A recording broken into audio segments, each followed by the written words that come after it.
The Crusades were a series of religious and military campaigns that unfolded between 1095 and 1291. Their primary goal was to reclaim the Holy Land, especially Jerusalem, from Muslim control while protecting Christian pilgrims and supporting the Eastern Christian world. Rather than a single continuous war, the Crusades became a movement that drew together feudal lords, knights, ordinary pilgrims, and military orders such as the Templars and Hospitallers. To Christians, these campaigns were viewed as sacred pilgrimages carried out through armed struggle. Many Muslim leaders, in turn, regarded the conflict as a form of jihad. The movement reached its final chapter with the fall of Acre in 1291, ending nearly 2 centuries of major crusading efforts in the Holy Land. The immediate spark came in 1095 when Byzantine Emperor Alexius I Komnenos appealed to Pope Urban II for military assistance. The Byzantine Empire had suffered a devastating defeat against the Seljuk Turks at the Battle of Manzikert in 1071, and Turkish forces continued advancing toward Constantinople. At the Council of Clermont later that year, Pope Urban II urged Western Christians to defend their fellow believers and secure safer passage for pilgrims.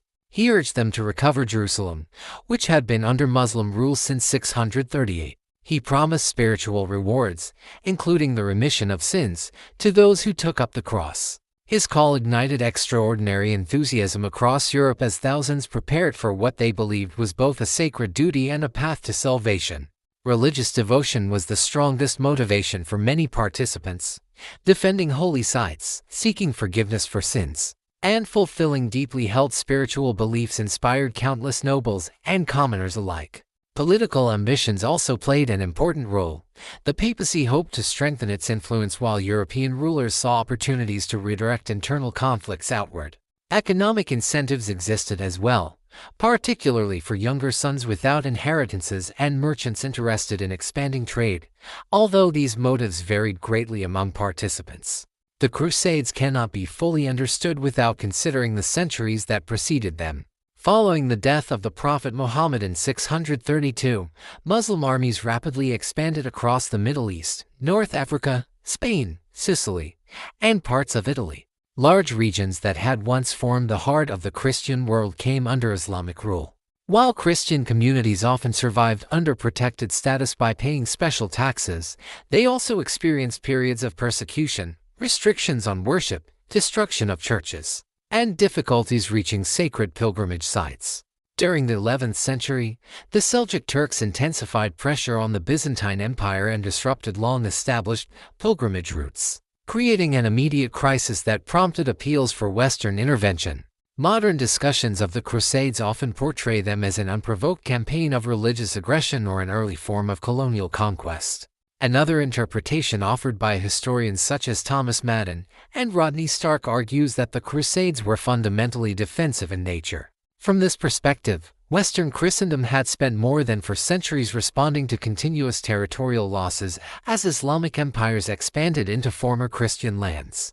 Muslim forces had conquered Syria, Egypt, North Africa, and Spain, threatened Constantinople on multiple occasions, raided deep into Europe, and gained control over important Mediterranean trade routes. Supporters of this interpretation contend that the Crusades represented a delayed counteroffensive rather than the opening act of conflict. This perspective also challenges the idea that wealth and conquest were the primary motivations of crusaders. Many nobles exhausted their fortunes to finance the journey east and never returned wealthy.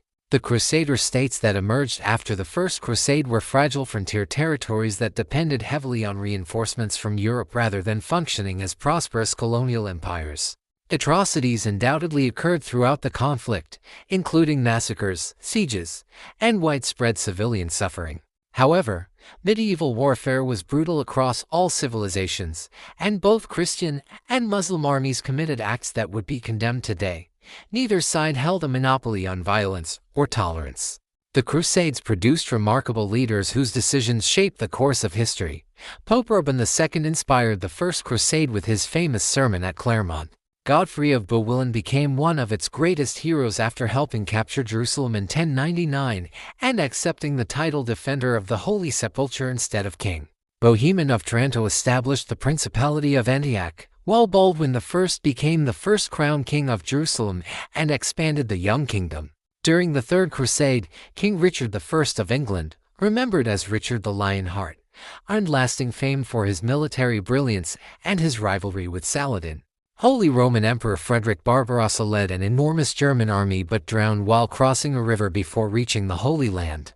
King Louis IX of France later led to Crusades and became known for his deep religious devotion despite suffering defeat and captivity. Peter the Hermit inspired thousands of ordinary people to join the ill-fated People's Crusade.